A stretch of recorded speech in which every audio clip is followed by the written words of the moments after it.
अस्सलाम वालेकुम, मैं हूं अब्दुल वाजिद और आपको अपने channel voice of AB Wajid में वेलकम करता हूं। आज का क्वेश्चन वेरी सिंपल है लेकिन हमारे लिए लम्हा फ़िक्रिया है कि गवर्नमेंट ऑफ पाकिस्तान के जो स्कूल्स एंड कॉलेजेस बिल्डिंग्स हैं जो पैन पाकिस्तान पे मुश्तमिल हैं, क्या हम उन बिल्डिंग्स को इवनिंग प्रोग्राम्स के लिए यूज़ कर सकते हैं? और अगर कर सकते हैं तो उसका सोसाइटी पे क्या इम्पैक्ट आएगा और ओवरऑल हमारे एजुकेशन सिस्टम पे क्या उसका इम्पैक्ट आएगा, हमारी यूथ पे क्या उसका इम्पैक्ट आएगा, हमारी कम्युनिटी का उसके ऊपर क्या इफ़ेक्ट आएगा, तो हम इसको डिस्कस करते हैं। जैसे कि हमारे गवर्नमेंट स्कूल्स आपने खुद भी देखे होंगे, आपकी ऑब्ज़र्वेशन भी होगी, मेरी भी ऑब्ज़र्वेशन है, मैं पैन पाकिस्तान विज़िट करता हूँ और जो मेरी ऑब्ज़र्वेशन है मैं आपसे शेयर करता हूँ कि गवर्नमेंट का कोई एक स्कूल या एक कॉलेज भी वो एकड़ से कम रकबे पर मुश्तमिल नहीं है। मिनिमम भी जो छोटा जो एक स्कूल है गवर्नमेंट का, जो हमारे रूरल एरियाज़ में है, वो एकड़्स में फैला होता है। और अराउंड उसमें अगर प्राइवेट स्कूल सेटअप से देखा जाए तो एक गवर्नमेंट के प्राइमरी स्कूल में भी एटलीस्ट कोई 10 से 15 प्राइवेट स्कूल्स की अकोमोडेशन हो सकती है। तो ये तो हो गया उनकी ज़मीन जितनी उनके पास है और जो उनका इंफ्रास्ट्रक्चर है, हम उस पे बात की है। अब अगर मैं इस बात पे अब इस बात का नॉलेज आपसे शेयर शेयर करूँ कि क्या वो कौन से रिसोर्सेज़ हैं कि हम इस बिल्डिंग्स को यूज़ कर सकते हैं, मैं गवर्नमेंट को ही वो सॉल्यूशन दूँगा, वही वो डिस्कस करेंगे या वो कॉमन क्वेश्चन्स हैं जो हम सबके ज़हन में हैं, लेकिन डेफ़िनेटली हाइलाइट करने की ज़रूरत होती है।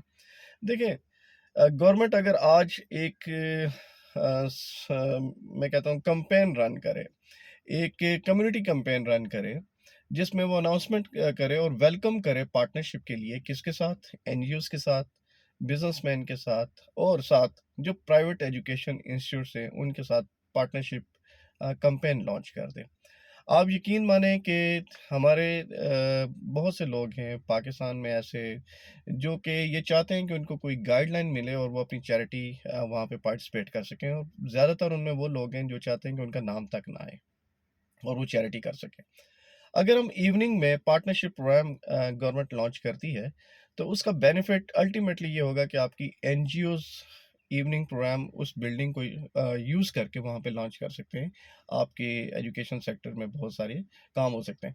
सबसे ज़्यादा जो तवज्जो चाहिए वो हमें आईटी सेक्टर में चाहिए। उन्हीं बिल्डिंग्स में अगर आप शाम को आईटी के इंस्टीट्यूट्स बना दें, तो आई थिंक सो कि IT education is mandatory right now. आप जो भी एजुकेशन दे दें, लेकिन आईटी के बगैर वो उस एजुकेशन का कोई फ़ायदा नहीं। अभी रिसेंटली मैंने एक विज़िट किया, उसमें 9th-10th के जो गवर्नमेंट स्कूल्स के बच्चे थे, उनको they were totally unaware of the education, IT educations और हमारे एक बहुत ही एमएनए साहब हैं, चौधरी शहबाज बाबर समंदरी से उनका ताल्लुक है। एक स्कूल में मैंने विज़िट किया तो वहाँ पर उन्होंने अपनी पॉकेट से 20 टू 30 ये जो लैब्स के लिए दिए, उन्होंने सिस्टम दिए और वहाँ पे यकीन माने ऐसे बच्चे भी थे जिन्होंने फर्स्ट टाइम माउस पकड़ना सीखा और वो 9th-10th के थे। तो अब ऑनवर्ड वहाँ पे बच्चों में एक बहुत एक्साइटमेंट पाएगी और उन्होंने देखा कि इतने ये कंप्यूटर्स आ गए हैं और उनको सीखने की जुस्तजू उनके अंदर पैदा हुई। लेकिन गवर्नमेंट सतह पे जो स्कूल्स हैं, प्राइमरी स्कूल हैं, मिडल स्कूल्स हैं, उनमें लैब्स मौजूद नहीं हैं। तो सो पार्टनरशिप प्रोग्राम्स में अगर हम आईटी को प्रमोट करें इवनिंग के टाइम, वही सेम बिल्डिंग को यूज़ करें, तो डेफ़िनिटली फ़ायदा हो सकता है। इसके बाद स्किल डेवलपमेंट प्रोग्राम्स हैं, एडल्ट एजुकेशंस है, आफ्टर स्कूल्स प्रोग्राम्स हैं, कम्युनिटी गाइडलाइंस हैं। आप उन बिल्डिंग को गार्डन्स के तौर पे उनकी ज़मीन को यूज़ कर अच्छे गार्डन्स बना सकते हैं उनमें, उनमें बच्चों में गार्डनिंग का शौक पैदा किया जा सकता है। इग्नू में कम्युनिटी सेंटर्स बनाई जा सकते हैं आपके, जैसे कि स्कूल्स में बहुत सारे डेज़ होते हैं, इकबाल डे हो गया, डिफेंस डे हो गया, हमारा 25 दिसंबर हो गया, काइट डे हो गया। इनके लिए बच्चों को स्पेस अवेलेबल नहीं होती और अपने लिमिटेड स्पेस में वो अपने इन डेज़ को मनाते हैं।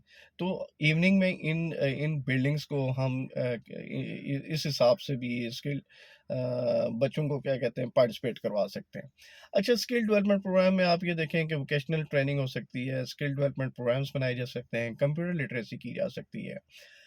अच्छा, आफ्टर स्कूल प्रोग्राम्स की अगर हम और बात करें तो आप ये देखें कि जैसे कि बहुत सारे ऐसे हमारे स्टूडेंट्स हैं जो कि अपनी उन्होंने तालीम अधूरी छोड़ दी। अगर उनके लिए हम शाम को कोई ऐसा प्लेटफ़ॉर्म उनको बनाएँ कि वो आके अपनी तालीम दोबारा से रीगेन कर सकते हैं, तब भी कर सकते हैं, ठीक है? उस वक़्त तक वो एक्सपीरियंस भी हो चुके होते हैं, वो एक्सपीरियंस अपना शेयर करके एजुकेशन के साथ कर सकें। अच्छा, आप उसमें ट्रेनिंग प्रोग्राम्स जो लॉन्च कर सकते हैं, डिफरेंट वर्कशॉप्स बना सकते हैं उनमें इवनिंग में, और यही जो बेरोज़गारी है हमारी, ये ख़त्म हो सकती है अगर वहाँ से वो बहुत सारे ट्रेनिंग्स अपनी लें डिफरेंट प्रोग्राम्स के, ऑलरेडी गवर्नमेंट कर रही है। लेकिन अगर इन्हीं स्कूल्स को, इन्हीं स्कूल बिल्डिंग्स में अगर वो लाइक ट्रेनिंग प्रोग्राम्स शुरू कर दें, तो बहुत सारे लोग ऐसे हैं जो अपने स्किल्स डेवलप करके एक माशरे में प्रैक्टिकल रोल अदा कर सकते हैं, और वो अपना हाँ, रोज़गार हासिल कर सकते हैं। Very simple. अच्छा, उसके बाद आप ये देखें कि हमारे जो शहर हैं, और बल्कि इवन जो हमारे रूरल एरियाज़ हैं, वहाँ पे देखें ये सब कंक्रीट हो चुके हैं। कच्ची ज़मीन नहीं रही है इनके पास। आपकी गलियाँ जो हैं वो कंक्रीट हो चुकी हैं, सड़कें कंक्रीट हो चुकी हैं, आपके जो कच्ची ज़मीन जहाँ-जहाँ पे थी वो आपकी कंक्रीट हो चुकी है। तो ये इतनी बड़ी ह्यूज सेटअप जो बिल्डिंग्स का है, इसमें आप ग्राउंड्स को छोड़ के इनके सराउंडिंग जो है उनको सारे का सारा गार्डन्स में चेंज कर सकते हैं।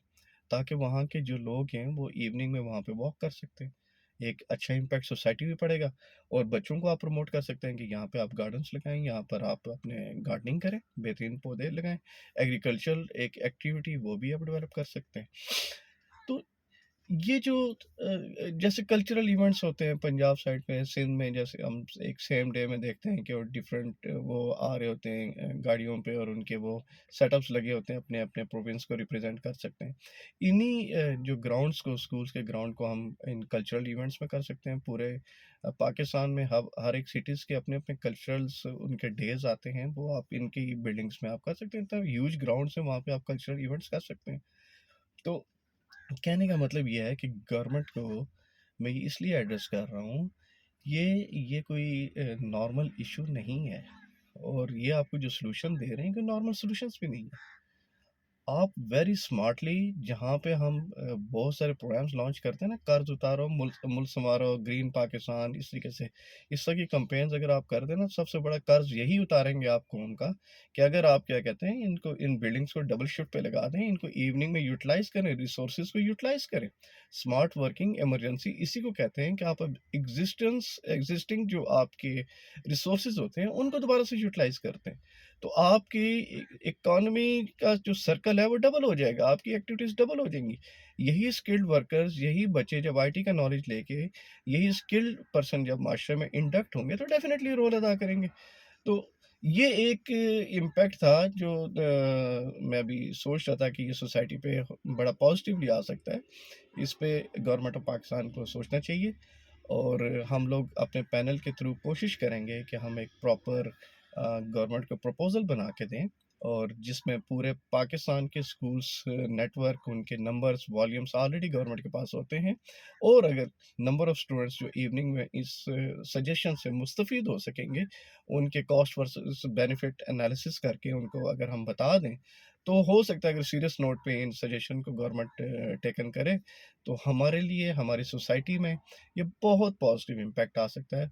और एक लॉजिकल चीज़ है, कोई इसमें रॉकेट साइंस नहीं है, कि ये एक पब्लिक डिमांड है, और इसमें गवर्नमेंट को सीरियसली इसको अडॉप्ट करना चाहिए, रिक्वेस्ट ऑनर करनी चाहिए।